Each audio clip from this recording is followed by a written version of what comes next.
Ladies and gentlemen, boys and girls, I'm the Gnarly Gnome. This is Prost. This is a show where we hang out together and we drink together. There's an empty glass. There's a fridge full of beer. You know where this is going, right? We're going to put a beer in that glass. Right there.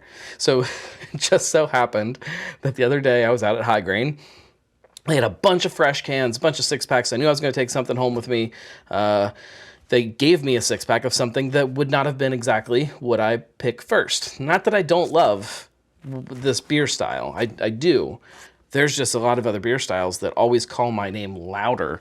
So point is that this is fun for me because, again, it's not something I typically lean towards, which is funny because I think it's what everybody leans towards. Double IPA. This is Super Trouper. Again, from HighGrain. Thanks to HighGrain for sending me home with a few of these because it's freaking delicious. On the can, let's see what it says. Brewing sustainable culture. That's their thing, is the sustainability. It's one thing to make beer, but to take things to the next level and actually do good while you're making beer, and to not leave as big of a footprint by doing. It's a long topic, not for a tasting video. Let's see. It says citrus, juicy, hoppy. The time is meow to enjoy this generously hopped double IPA made with Citra and Mosaic for intense fruit flavors such as pineapple and grapefruit. If you're gonna make a double IPA, you cannot go wrong with those hops. So let's dive into it. Let's see. Branded glassware. It says drink local, be gnarly. These will, I promise, be up on the store sometime in the very near future. I'm redoing the entire store. It's going to look really awesome. I have a bunch of new stuff on it, but that takes time. Time which I don't always have. Ooh, are we going to overflow? Ooh, that's perfect. This can is fantastic with a bunch of flowers on it. I wish it had some citrus going on it too, but beautiful. The beer itself is also beautiful. Big, giant, thick, foamy, like thick foam. I'm gonna call it off-white. It's not really tan. It's just a little bit off-white. A couple big bubbles poking up. Man, that's pretty. And then the beer itself is gorgeous. It's this orange, this bright orange color. This looks like sunshine. It looks like picnic in the park. It looks like warm weather, not like we have today.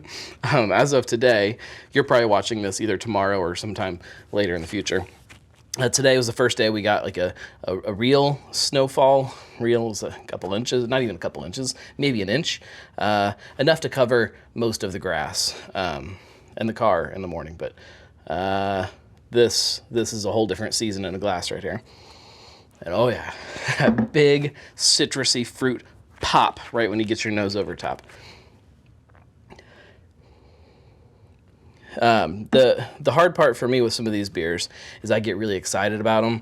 I want to get my nose right in there and just inhale all of that delicious hoppy aroma, and then I just completely blow out my ability to smell anything. And I think you lose some of the beer later on if you do that. So it's hard to kind of get in there and smell it, but not overwhelm yourself, I guess. There is a little bit of a floral hoppy thing, but it's mostly fruit, big citrus fruit. I do get the grapefruit. Yeah, maybe some honey.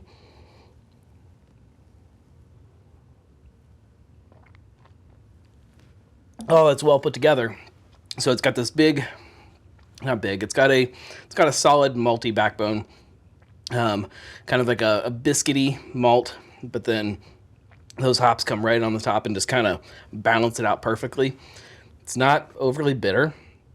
It's not overly fruity. It does have a lot of fruit leanings to it, so I would not call this a West Coast IPA. I would not call this a New England IPA. I would call this that kind of beautiful marriage between the two. It's a double IPA, but a double what? I don't know. It's just a double IPA.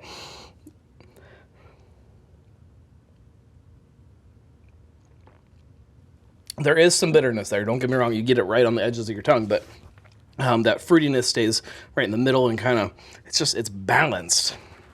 Something that I feel, you're going to hate me here, some of you, I feel a lot of big double IPAs that lean into the West Coast variety tend to lose some of that balance. They get overly hoppy, overly bitter, or even the other way, there's too much of that malt backbone to try to kind of counteract that, but then it's thrown out of whack. On the other side, the New Englands, there's God knows how many New Englands that are not even close to being balanced. It's a mess. There are a lot of very messy New England IPAs out there. This beer is it's perfectly balanced. It is fantastic. It's delicious. It's all of those fruity, hoppy notes that you want, just enough bitterness to please the people that really like that bitter thing. It's a great beer. It is definitely available right now when you're watching this. If you're watching this soon after it's posted, it's always hard to figure out if you can get a beer when I'm drinking it, because I don't know at what point in time you are. I don't know how far in the future you are. I don't even know if they make this beer anymore when you're watching this. If it's, if you're watching this 10 years from now, they may not make it anymore. I don't know. Might be something else. Who knows? This is great. Prost. Go get some.